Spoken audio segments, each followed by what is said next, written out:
And welcome back to episode 10. Double digits. We have made double digits here with Group Therapy. My name is McHugh David, publisher and editor of the news. Appreciate you guys joining us today. We're going to be talking about everything Livingston Parish. I'm going to have these two gentlemen introduce themselves real quick. First and foremost, we're going to start off with the man on my right. Hey, this is David Gray, lifestyle editor with the Livingston Parish News. And the man on my left. Hey, this is Rob DeArmond, sports editor here at the Livingston Parish News. And we all probably sound a little dreary because it's done nothing but rain for about 3 days now. It's been very enjoyable. So, first and foremost, we're going to jump in. I'm going to throw in something real quick. We're going to be sitting down with Mr. Gerard Landry from the city of Denham Springs right after this. Also going to be sitting down with Mr. Gary Frog Talbert on Friday to discuss some parish council business. So please be looking for those episodes. I want to talk a little bit about, real quick, we usually start the show off with a little bit of COVID news. There was an announcement from the FDA that COVID vaccination, specifically the Pfizer vaccination, has been approved for down to ages 12. So it's going to be interesting to see how quickly the CDC adopts that and how quickly things move forward. But that was a recent announcement. You have something to add? Yeah, I was just going to say the CDC is meeting today, Wednesday. This is the day we're recording. And then after that, the head chief with the CDC will then give his recommendation whether or not to, formally approve the Pfizer vaccine for ages 12 to 15. So that's kind of how the process works. That's how it's worked since, we started the vaccine rollout in the country last December. So by Thursday, Friday this week, kids 12 to 15 could be receiving the Pfizer vaccine. So that's, and the Louisiana Department of Health, they talked about this last week.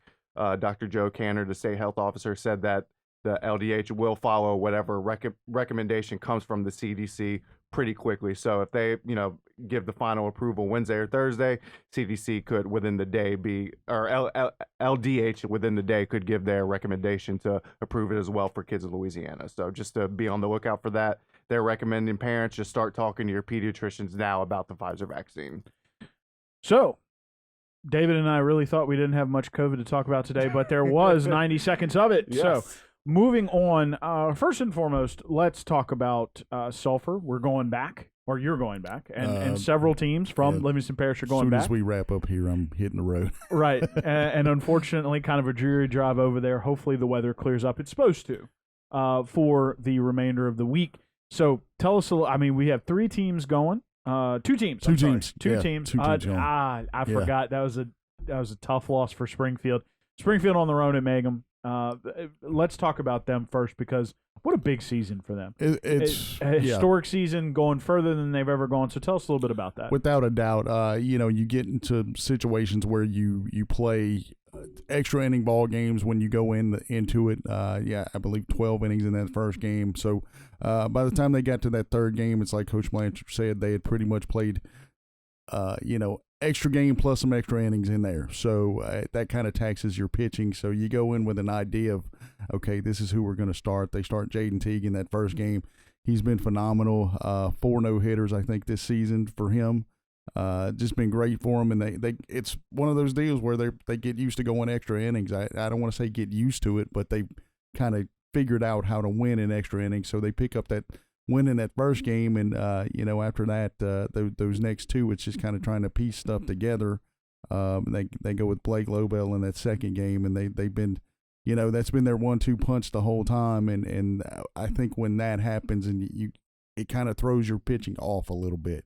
As you guys know, you try to set it up in certain ways, but it'll throw you off and kind of I don't know. And the way I wrote it is they just kind of ran out of gas. It's nothing that anybody did, but you just give up a big inning and that's it. It's like Coach Blanchard said, you don't have that extra cushion to deal with. So if you have it, one bad inning is just more magnified in the playoffs. But that doesn't take away from what these guys did. Like you said, they've got something to build on.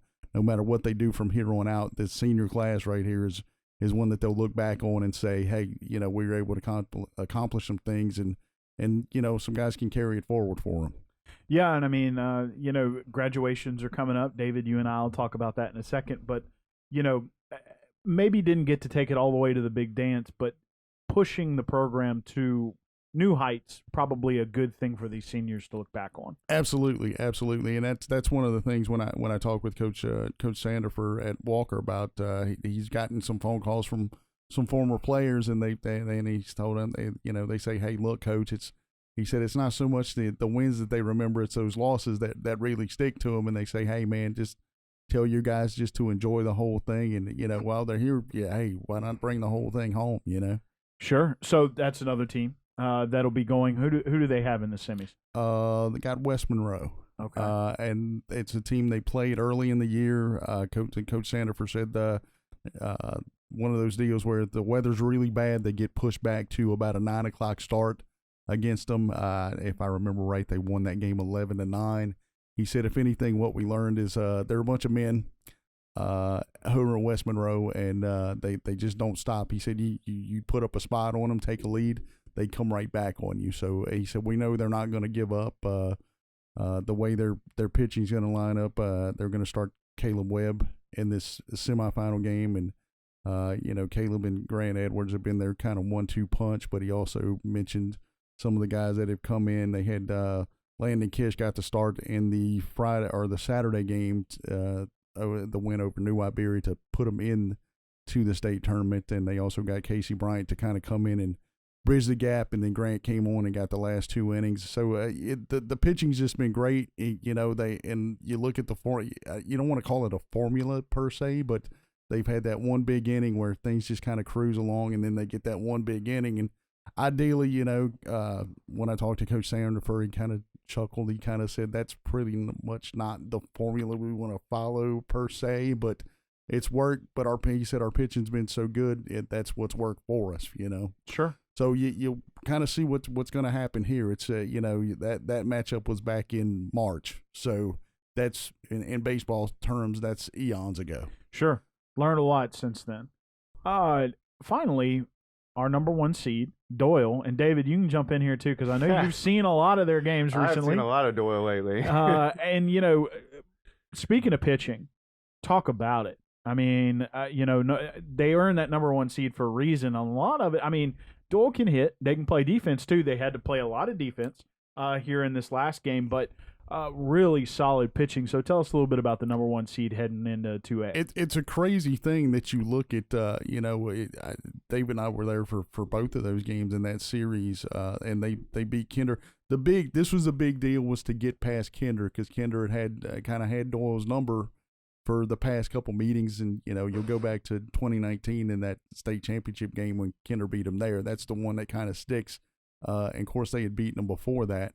But to run rule them in that first game, and it was just basically putting the ball in play. It wasn't a lot of hits. I think I counted between the 2 games, it was 6 hits in each game. Mm-hmm. So there weren't a lot of hits. They just put the ball in play.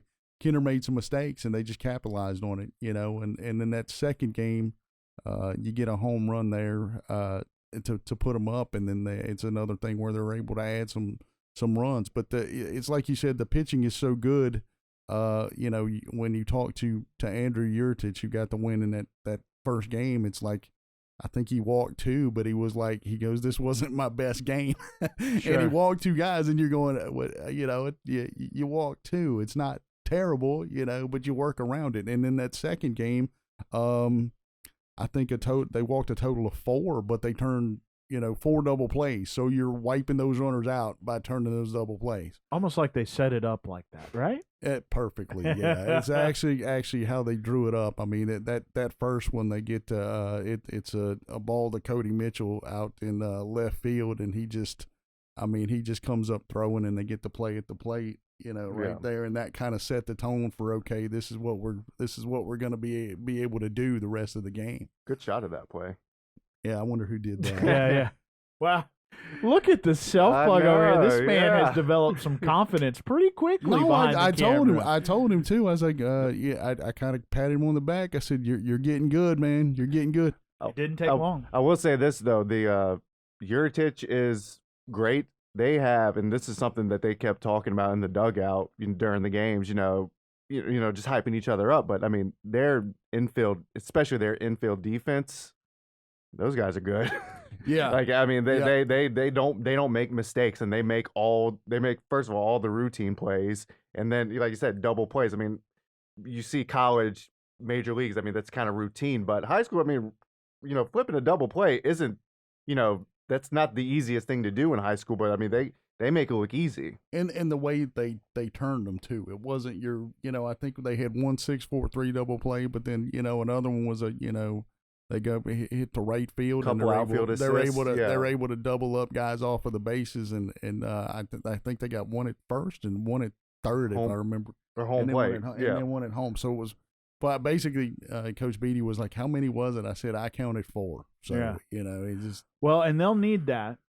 You don't have to remind them of it, but I'm gonna bring it up on this show. Lapse in defense is what cost them, in I think it was 2014 when they played Kinder in the state championship game. They lost that one 8-1. Errors really got to them. It was probably nerves. So hopefully they can continue that defensive stoutness. the deal here with these guys is, they were sophomores when they lost it, in 2019, and we all know what happened last year with everybody, and that was a mischance for everybody with COVID. So they're coming back as seniors, and I talked to Coach Beatty. He's like, they're focused. They're on a mission. This is, and I think it's been that way for them since day one. That they've got one goal in mind, and that's to come home with a state championship trophy from Sulphur.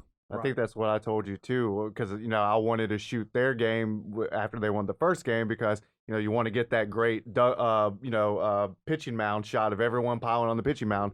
They were pretty subdued. Like, it was just they gave some hugs and stuff, high fives, but there wasn't any big celebration, because it's like, that's not their that's not the prize for them. This was the expectation. This is not the ultimate objective, right? So it's a. I'll say this too. With you were there for Logan Turner.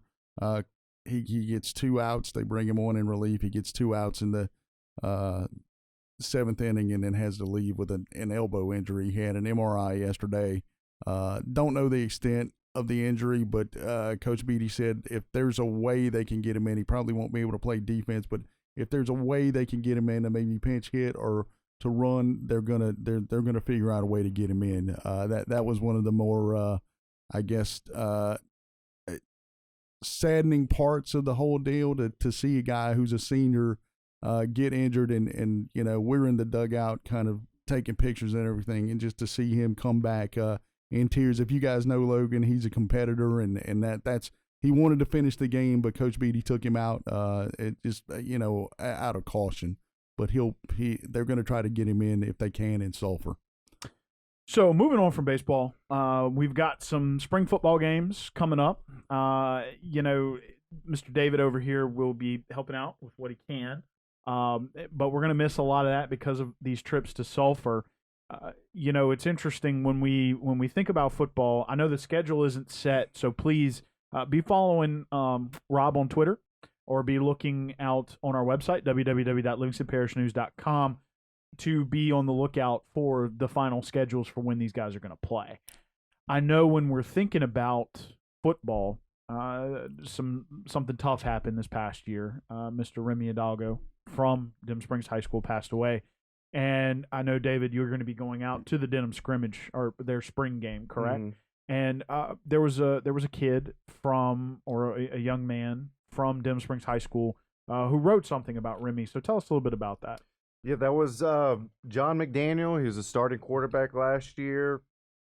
He played with Remy, up in for 3 seasons. They actually had lockers next to each other for the last 2 seasons, the 2 seasons before this last year.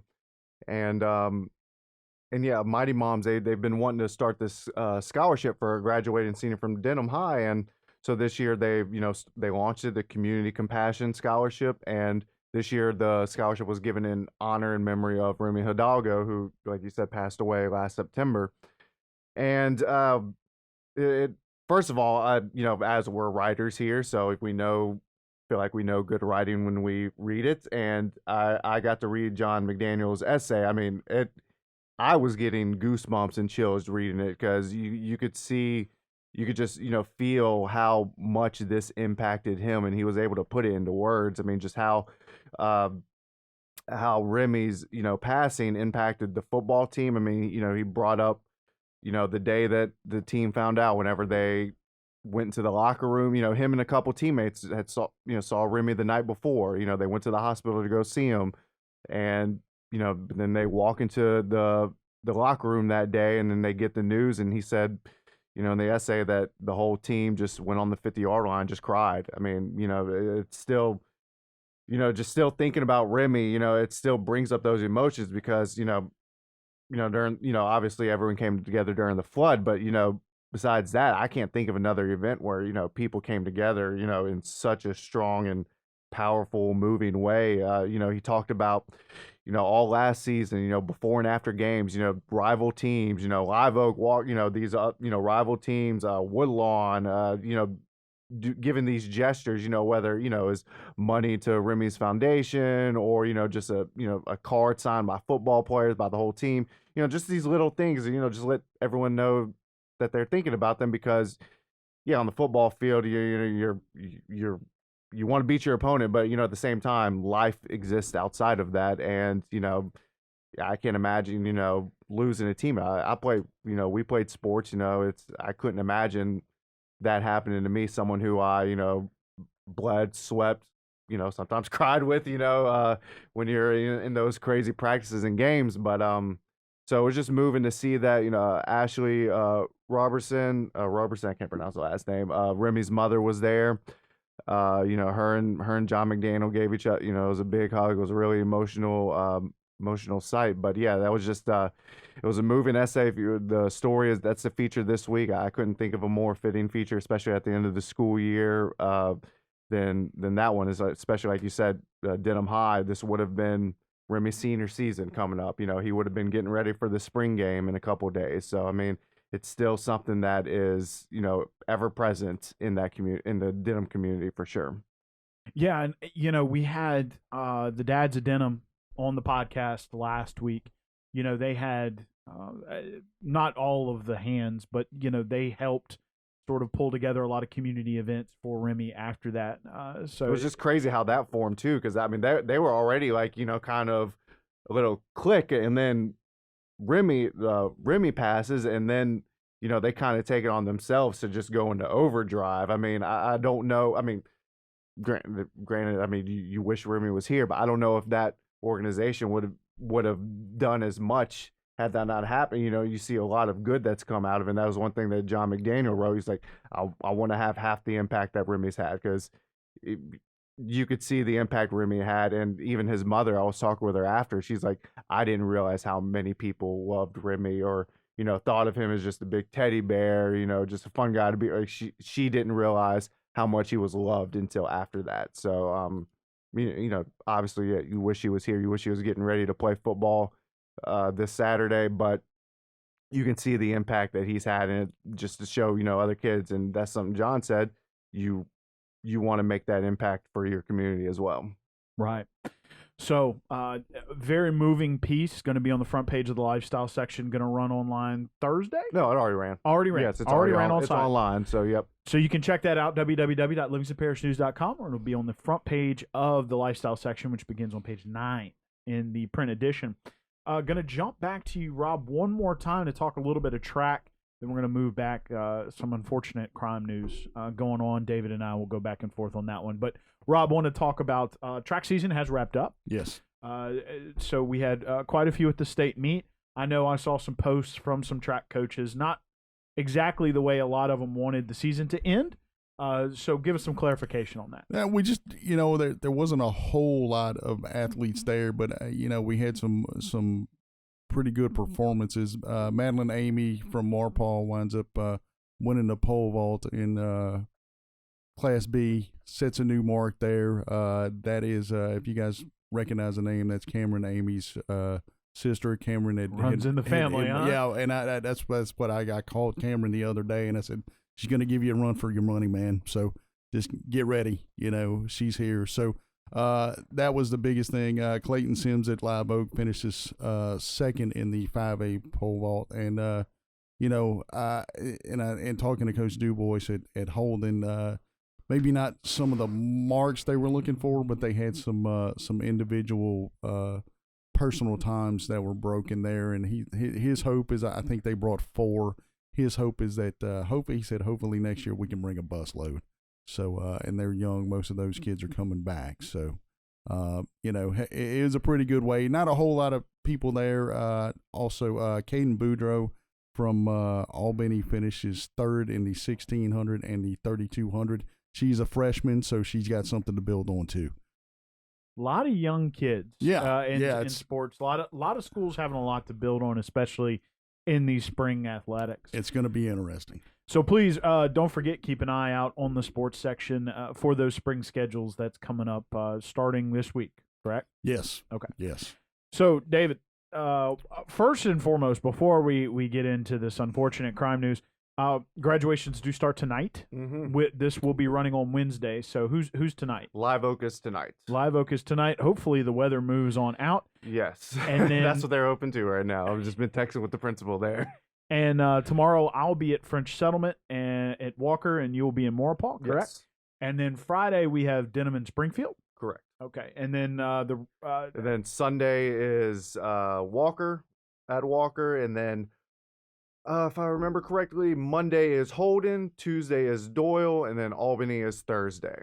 So yeah, 9 high schools. Then Wednesday I'll be shooting at Southeastern for their graduation as well. So other than that, we got a bunch of grads. Other than other than state There's championship nothing, baseball, other than spring football, other than graduation. This is the time of year where everything comes to a head, and then it gets done, and then you go, okay, now what are we gonna do? Yeah, now it's sort of a sigh of relief for about a week where we kind of play catch up, and then the summer starts and you're kind of trying to find things to do, at least for a little bit. So, David, do want to wrap the show up by talking a little bit about a couple of unfortunate pieces of crime. First and foremost, a dear member of the community, an Elvis impersonator, Mr. Baglio, was murdered. Right now, it is alleged that it was his stepson. So will you give us the details on that?